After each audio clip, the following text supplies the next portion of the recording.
Era uma terça-feira abafada de janeiro, 14h30, e o asfalto da A1, no trecho entre Lisboa e Porto, parecia derreter debaixo do sol. No posto de fiscalização da GNR sentido norte, a agente Inês Ferreira, 28 anos, fazia o seu trabalho como sempre fez, com firmeza, com disciplina, com um coração que aprendeu a sobreviver em silêncio. 3 anos de Guarda Nacional Republicana, ficha impecável, postura exemplar. Mas por trás daquele uniforme havia uma história que quase ninguém conhecia. Uma história que começou do pior jeito possível, quando ela tinha apenas 14 anos e achou que ia morrer esquecida dentro de um prédio em chamas, na Mouraria, em Lisboa. Naquele dia, o radar apitou. Um BMW preto atravessou o ponto a 140 km por hora, numa zona onde o máximo era 90. Para Inês, era só mais um carro imprudente, mais uma abordagem, mais uma multa, mais um motorista tentando dar desculpas. Ela respirou fundo, ajustou a farda e caminhou até o veículo. Só que quando o vidro desceu, o tempo pareceu parar. Se você está preparado para esta história, escreve nos comentários de onde você está assistindo este vídeo. O homem ao volante tinha olhos escuros cansados e uma cicatriz fina acima da têmpora esquerda, exatamente como a memória que Inês carregava desde a adolescência. Era impossível confundir. Era o mesmo homem que 12 anos antes atravessou fumaça e fogo para resgatá-la, carregando-a nos braços sem dizer uma única palavra, e depois desapareceu como se nunca tivesse existido. Ela congelou por dentro, mas não deixou transparecer. O motorista tentou se explicar, com as mãos tremendo no volante. Ele sabia que estava errado, pagaria a multa, aceitava a punição, mas havia uma urgência que não era desculpa. No banco de trás, Inês reparou numa mochila infantil rosa, cheia de adesivos. No banco do passageiro havia um papel dobrado, amassado de tantas vezes ter sido apertado com força. Quando ela viu o topo do documento, o estômago revirou. Hospital de Santa Maria, Oncologia Pediátrica, urgente. O homem engoliu seco e confessou quase sem voz. Minha filha tem 7 anos, leucemia. A consulta é decisiva. Se eu perder o horário, eu não sei o que acontece. Inês olhou para o relógio. Menos de meia hora. Na central, a ordem era clara. Excesso de velocidade não se negocia. Procedimento é procedimento. Ela sabia disso. Sabia também que qualquer decisão fora do protocolo poderia custar a carreira, e ela não tinha ninguém poderoso para protegê-la. Mas ela não estava diante de um infrator comum. Ela estava diante do homem que, um dia, lhe deu uma segunda chance quando mais ninguém deu. E agora, ele estava lutando por uma segunda chance para a própria filha. Porque o homem ao volante se chamava Tiago Mendes, 43 anos, empresário de construção civil no Porto. Vivia numa casa ampla em Matosinhos, com vista para o mar. Tinha dinheiro, tinha conforto, tinha tudo o que se pode comprar. Mas a casa estava sempre vazia, silenciosa, fria. Desde que a mulher tinha morrido num acidente 3 anos antes, Tiago vivia como um fantasma dentro da própria vida. Acordava cedo, trabalhava até tarde, voltava para casa e encontrava apenas o eco dos próprios passos. A única luz naquela escuridão era Mariana, a filha, 7 anos, olhos grandes e castanhos como os da mãe. Mas agora Mariana estava doente, muito doente, e Tiago sentia que estava se afogando em desespero todos os dias, porque dinheiro não compra saúde, não compra tempo, não compra milagres. Ele acordava de madrugada com o coração disparado. Checava o quarto da filha para ter certeza de que ela ainda estava respirando. Passava horas pesquisando na internet sobre tratamentos experimentais, sobre médicos no exterior, sobre qualquer coisa que pudesse dar esperança.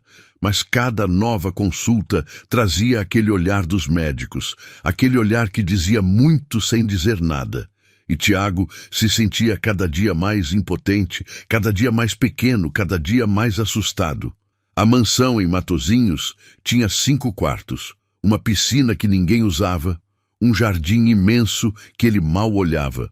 Tudo o que ele tinha construído ao longo dos anos parecia não ter sentido nenhum quando via a filha pequena e frágil naquela cama de hospital, com aqueles tubos conectados nos bracinhos finos. Tudo o que ele queria era trocar de lugar com ela, era poder arrancar aquela doença com as próprias mãos, era poder voltar no tempo e fazer algum tipo de barganha com o destino. Inês, por outro lado, tinha crescido de forma completamente diferente. Nasceu num bairro social na zona leste de Lisboa, filha de uma mãe solteira que trabalhava com limpeza. Passava fome às vezes, usava roupa de segunda mão, mas tinha amor, tinha dignidade, tinha a mãe que, mesmo cansada, sentava com ela à noite para ajudar nos deveres da escola. As mãos da mãe eram ásperas, sujas de detergente, marcadas pelo esforço, mas eram as mãos mais quentes que Inês conhecia. A mãe de Inês, Dona Célia, trabalhava em 3 casas diferentes. Saía de manhã cedo, quando ainda estava escuro, e voltava à noite, quando as luzes da rua já estavam acesas. Mas nunca, nunca mesmo, deixou de perguntar para Inês como tinha sido o dia na escola. Nunca deixou de preparar o jantar, mesmo quando estava exausta. Nunca deixou de abraçar a filha antes de dormir, sussurrando que um dia as coisas iam melhorar, que um dia elas iam ter uma vida melhor. Inês cresceu vendo a mãe se desdobrar em 1000, vendo o esforço nos olhos cansados, vendo o amor mesmo quando não havia dinheiro. E foi isso que moldou quem ela era. Uma mulher que entendia que o verdadeiro valor de uma pessoa não estava no que ela tinha, mas no que ela fazia pelos outros. Até o dia do incêndio. Inês tinha 14 anos quando o prédio onde viviam pegou fogo. Foi à noite, um curto-circuito no 3º andar. A fumaça se espalhou rapidamente, as escadas ficaram bloqueadas. A mãe de Inês conseguiu sair, mas Inês ficou presa no quarto, sufocada, ardendo por dentro, aos gritos. Foi Tiago quem a salvou. Ele passava pela rua quando viu as chamas. Não era bombeiro, não era herói. Era apenas um homem que não conseguiu ficar parado vendo alguém morrer. Tiago lembrava daquele dia como se fosse ontem. Ele estava voltando de uma reunião de negócios, cansado, pensando nos próprios problemas, quando viu a fumaça preta subindo entre os prédios. A primeira reação foi ligar para o corpo de bombeiros, mas quando ouviu os gritos, quando viu Dona Célia desesperada gritando que a filha estava lá dentro, algo nele simplesmente tomou conta. Não pensou, não calculou o risco, só agiu. Entrou no prédio, a fumaça queimando os pulmões, o calor insuportável, as chamas lambendo as paredes. Subiu as escadas tropeçando, tossindo, quase desistindo a cada degrau. Encontrou Inês desacordada no chão do quarto, o rosto coberto de fuligem, o corpo pequeno e frágil. Pegou ela no colo, protegeu com o próprio corpo e desceu aquelas escadas sentindo que a qualquer momento tudo ia desabar. Quando chegou na rua, deixou ela com os paramédicos e desapareceu antes que alguém perguntasse o nome dele. Não queria reconhecimento, não queria gratidão, só queria ir embora e esquecer aquele susto. Mas ele nunca esqueceu o rosto daquela menina. Nunca esqueceu os olhos dela, mesmo fechados, mesmo cobertos de cinza. E por anos se perguntou se ela tinha sobrevivido, se tinha ficado bem, se lembrava daquele dia. Inês acordou no hospital 3 dias depois e nunca mais esqueceu o rosto dele, nunca mais esqueceu a cicatriz, nunca mais esqueceu que devia a vida a um desconhecido. Foi por causa daquele dia que ela decidiu entrar para a GNR, para retribuir, para proteger, para salvar. Ela jurou para si mesma que ia dedicar a vida a fazer pelos outros o que aquele homem fez por ela, e cumpriu. Cada dia, cada turno, cada abordagem era uma forma dela honrar aquele resgate. Agora, 12 anos depois, ali estava ela, de pé ao lado do mesmo homem, num cruzamento impossível do destino. E pela primeira vez em 3 anos de carreira, Inês teve que escolher entre o protocolo e o coração. Inês respirou fundo, pegou os documentos e, em vez de abrir o talão de multas, fez algo que nunca tinha feito antes em serviço. Devolveu os papéis, guardou a caneta e, com uma firmeza que escondia um abismo de emoções, disse: "Liga os faróis. Me segue. Você vai ter escolta policial." O homem piscou sem entender. Achou que tinha ouvido errado. Mas então a sirene da viatura cortou o trânsito como um grito no meio do caos. Inês comunicou à central, assumiu o risco, entrou na faixa e começou a abrir caminho entre caminhões e carros, obrigando motoristas a encostar para dar passagem. O coração dela batia forte, as mãos suavam no volante, mas ela não hesitou nem um segundo. Sabia que poderia ser punida. Sabia que estava arriscando tudo, mas também sabia que algumas dívidas não se pagam com dinheiro ou protocolo. Algumas dívidas se pagam com coragem. 20 minutos depois, chegaram ao hospital. Tiago estacionou como quem estava fugindo do tempo, saiu do carro tremendo, agradeceu com os olhos marejados, a voz falhando. Mas Inês o interrompeu, porque agora ela precisava de uma resposta que viveu 12 anos dentro dela. "Você esteve num incêndio na mouraria há 12 anos. Salvou uma menina de 14 anos. Ele travou. Aquilo o atingiu como um soco. Virou devagar e a encarou como se estivesse vendo um fantasma. Tentou falar, mas a voz não saiu. Até que finalmente a ficha caiu. "Inês!" Ela acenou com a cabeça, sentindo o peito apertar. E ali, na entrada de um hospital, entre pessoas correndo e choros abafados, os dois se reconheceram como se o destino tivesse guardado aquele reencontro a dedo.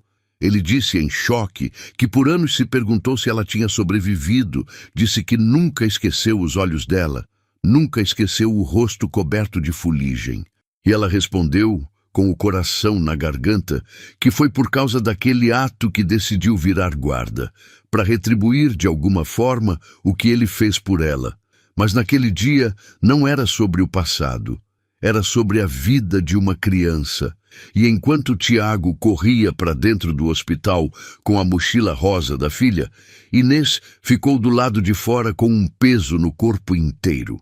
A sensação de que tinha sido colocada ali de propósito, como se o universo estivesse pedindo dela mais do que uma escolta. Naquela noite ela não conseguiu dormir. Ficou deitada no escuro, olhando para o teto, com a imagem do papel "Oncologia Pediátrica Urgente" martelando na cabeça. E o desespero nos olhos daquele homem parecia repetir o mesmo medo que ela sentiu quando estava presa no fogo. Foi então que Inês tomou uma decisão silenciosa, sem contar para ninguém, sem pedir aprovação. Pegou o celular, entrou no site do SEDASSE e se cadastrou como doadora de medula óssea. Ela sabia que a chance de compatibilidade era mínima, sabia que era quase impossível, mas também sabia que algumas coisas na vida não acontecem por estatística, acontecem por coragem. Acontecem porque alguém decide tentar, mesmo quando as probabilidades são contra. 3 semanas depois, no meio do turno, ela recebeu uma ligação e o chão sumiu debaixo dos pés. Ela era compatível. Do outro lado da linha, a voz calma da atendente confirmava que os exames tinham dado match perfeito, que ela era a única doadora compatível no registro nacional, que uma criança de 7 anos estava esperando por aquela medula para ter uma chance de viver. Inês entrou sozinha no vestiário, fechou a porta e começou a chorar baixinho, como alguém que segura o mundo inteiro no peito. Não era medo, era destino, era gratidão, era a vida dando a ela uma oportunidade rara, salvar a filha do homem que salvou a sua vida. As mãos tremiam, o coração disparava, mas no fundo ela sabia que tinha sido preparada para aquele momento desde os 14 anos. Ela marcou os exames, passou pelo processo todo, enfrentou as agulhas, os protocolos médicos, o medo que vem antes de qualquer cirurgia. E no dia da doação, deitada naquela maca fria do hospital, com a enfermeira explicando o procedimento, Inês fechou os olhos e pensou em Mariana, naquela menina de 7 anos que ela nunca tinha visto, mas que já amava como se fosse sua. E não disse nada, nem para colegas, nem para a família, nem para ele. Inês tinha uma certeza. Ela não estava fazendo aquilo por reconhecimento, estava fazendo por justiça da vida, por retribuição, por gratidão.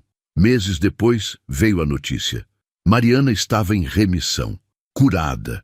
Inês recebeu o resultado no celular, sentada no carro da GNR, e desabou chorando com as mãos no rosto.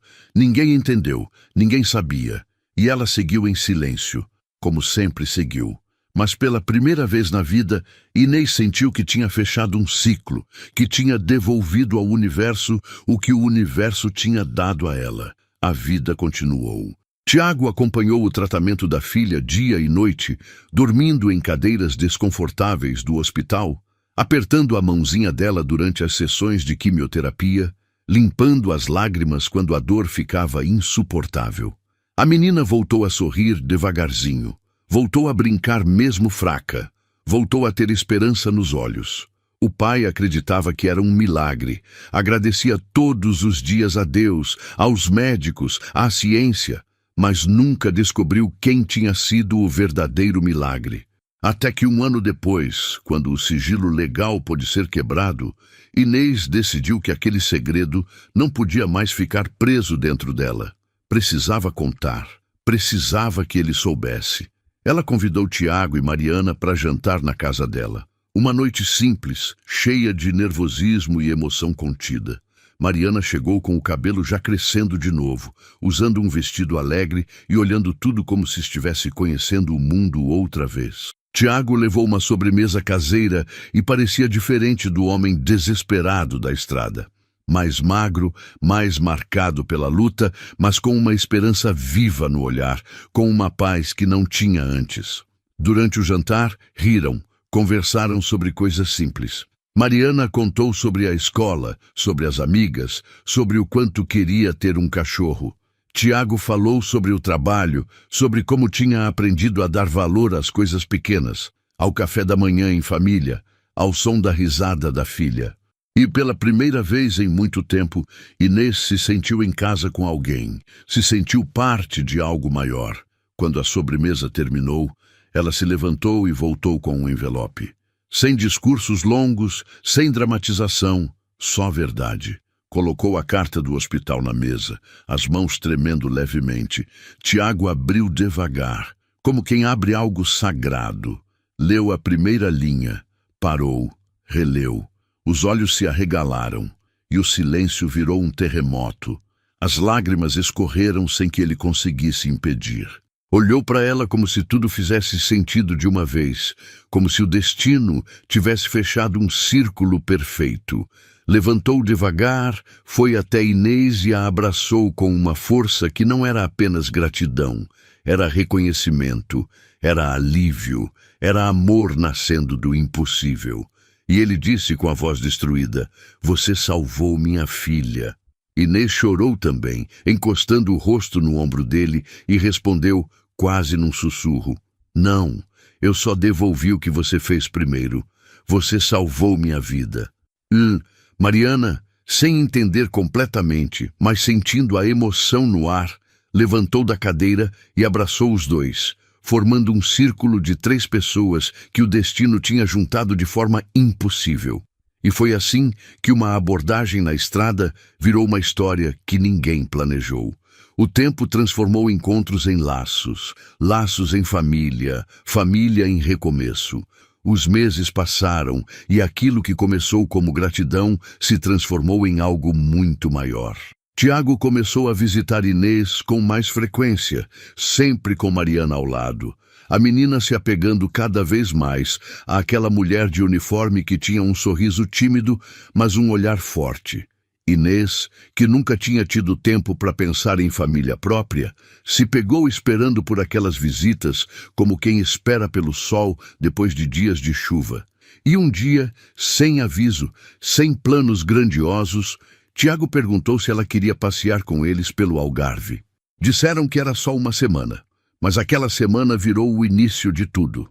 Caminhadas pela praia de Albufeira ao pôr do sol, castelos de areia construídos por Mariana enquanto os dois adultos trocavam olhares que diziam mais do que 1000 palavras. Jantares simples em restaurantes à beira-mar, onde Inês provou pela primeira vez o que era se sentir parte de algo maior. Mariana ficava pulando nas ondas, rindo alto, e de vez em quando gritava: "Inês, olha!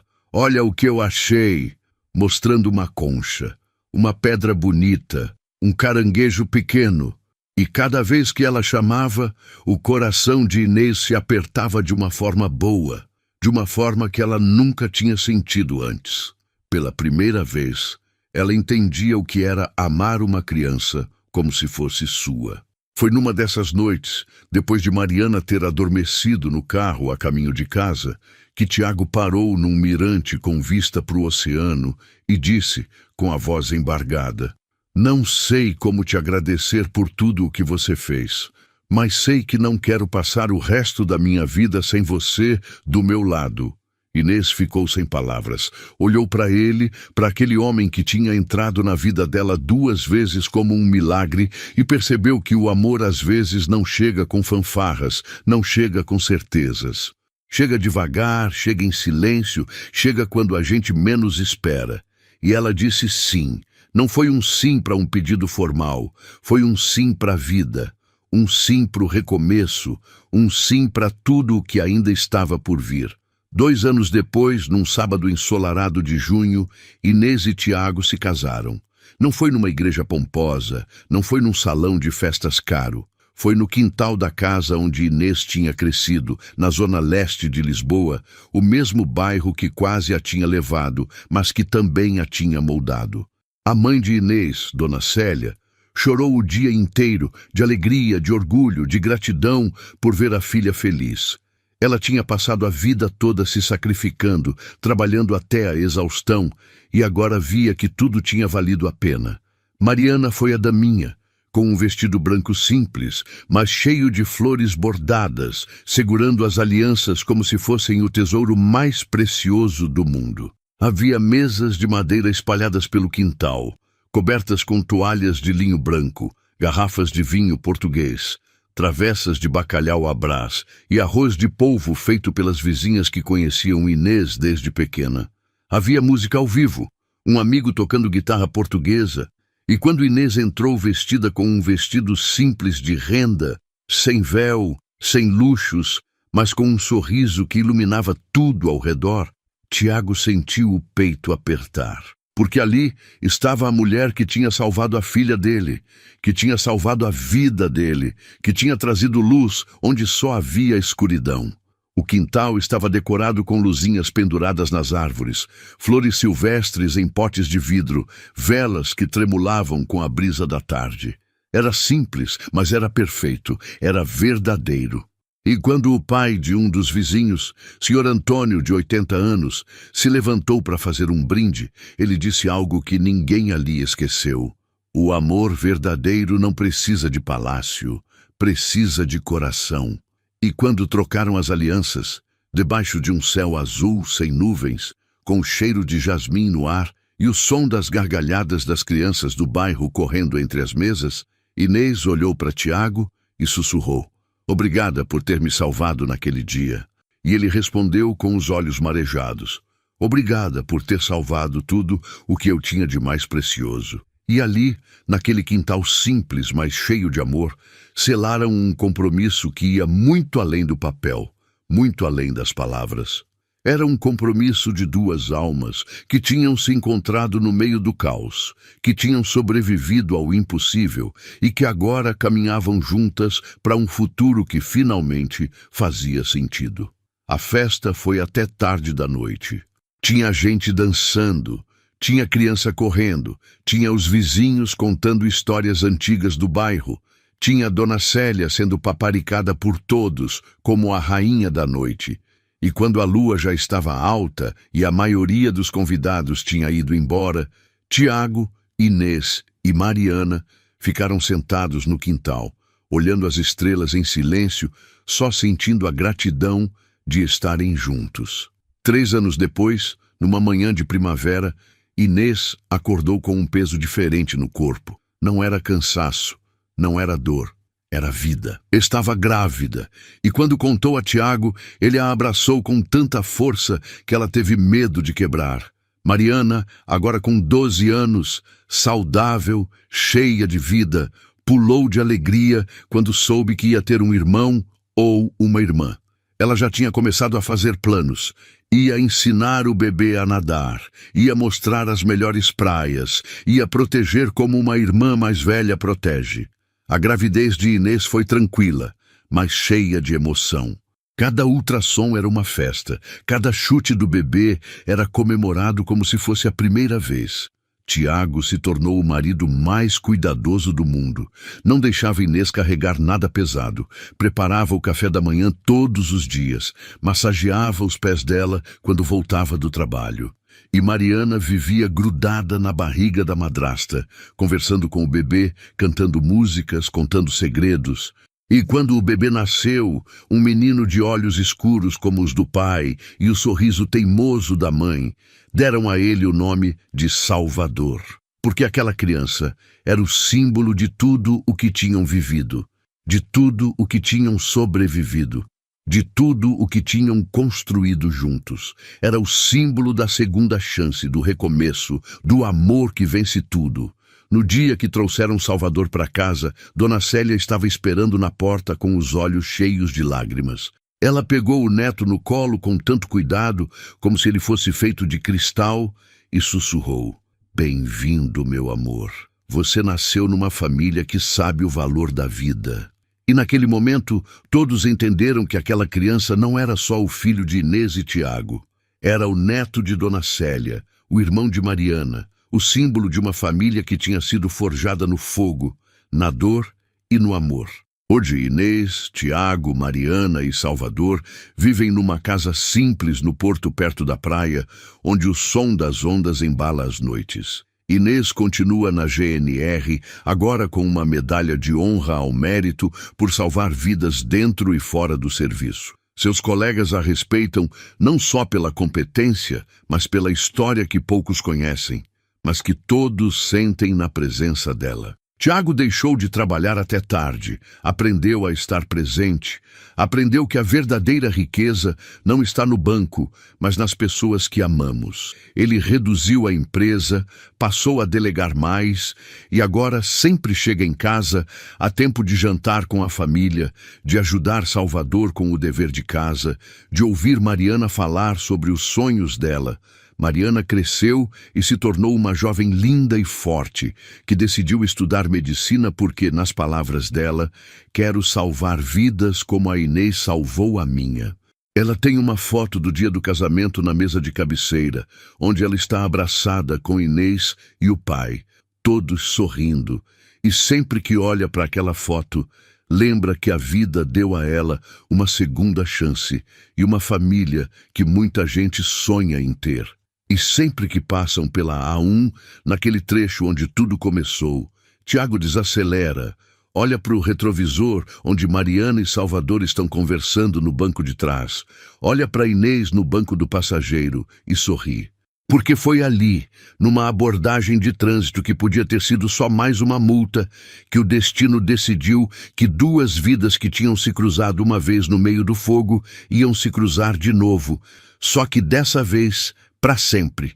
Todo ano, no dia do aniversário de Salvador, eles voltam ao quintal onde se casaram e fazem um almoço em família. Convidam Dona Célia, os vizinhos antigos, os amigos que estiveram lá desde o começo. E no final da tarde, quando o sol está se pondo e as crianças do bairro estão brincando pelo quintal, Tiago sempre faz um brinde à vida, um brinde às segundas chances, um brinde aos encontros impossíveis que o destino prepara. Um brinde à coragem de fazer o que é certo, mesmo quando o protocolo diz para fazer diferente. Um brinde ao amor que nasce no lugar mais improvável e cresce forte, verdadeiro, eterno. E todos levantam os copos, os olhos brilhando, sabendo que aquela família não é fruto do acaso. É fruto de escolhas, é fruto de coragem, é fruto de gratidão, é fruto de duas pessoas que salvaram uma a outra e depois salvaram uma família inteira. Porque às vezes salvar alguém não é um heroísmo de filme. Às vezes é simplesmente estar no lugar certo, na hora certa, e ter coragem de fazer o que é humano. E às vezes a vida devolve aquilo que demos de formas que nunca poderíamos imaginar. Ela devolve multiplicado. Ela devolve em forma de amor, ela devolve em forma de família, ela devolve em forma de propósito. Esta história nos lembra que o verdadeiro valor de uma pessoa não está no dinheiro que tem, não está na casa onde vive, não está no carro que dirige. Está na coragem de fazer o bem sem esperar nada em troca. Está na gratidão que nos move a retribuir. Está no amor que nasce onde menos esperamos e floresce onde achamos que nada mais podia crescer. Se esta história tocou seu coração, deixe seu like, compartilhe